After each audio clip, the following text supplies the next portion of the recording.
As President Kiir watched his regime crumble, forces loyal to his rival, Dr. Riek Machar, closed in on Juba.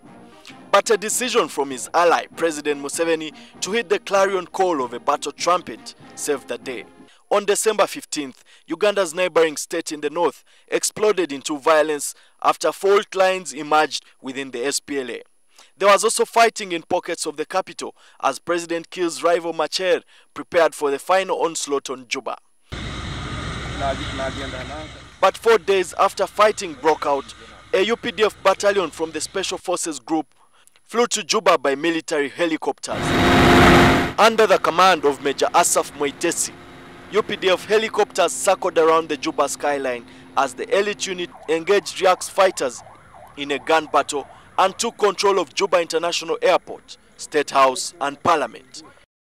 As the helicopters flew more troops to the restive city on their way back, they rescued Ugandans who were escaping the mayhem. The UPDF also scrambled its fighter jets and attacked helicopters towards the troubled country. A highly placed source reveals that amongst the planes used in this mission were the Sukhoi jet fighters acquired recently to ramp up the army's firepower in the skies.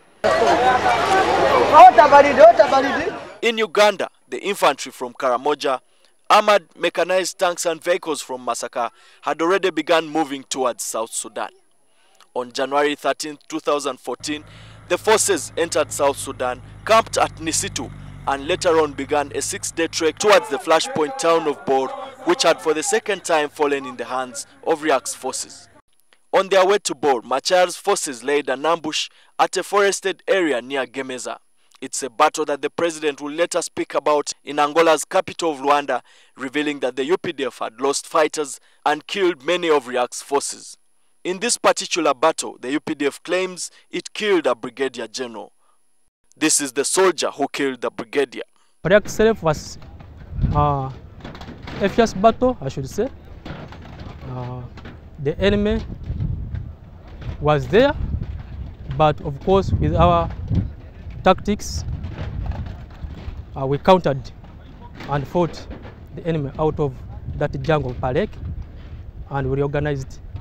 By the time the UPDF reached Bor, Machar's forces had already fled, leaving behind a ghost town strewn with corpses. So, of course, the town was in tatters. It had been completely looted. So many people had been killed. So it was a ghost town. Bor was a ghost town. There were no people. All people had run out of town. The UPDF has since then established a tactical base in the area.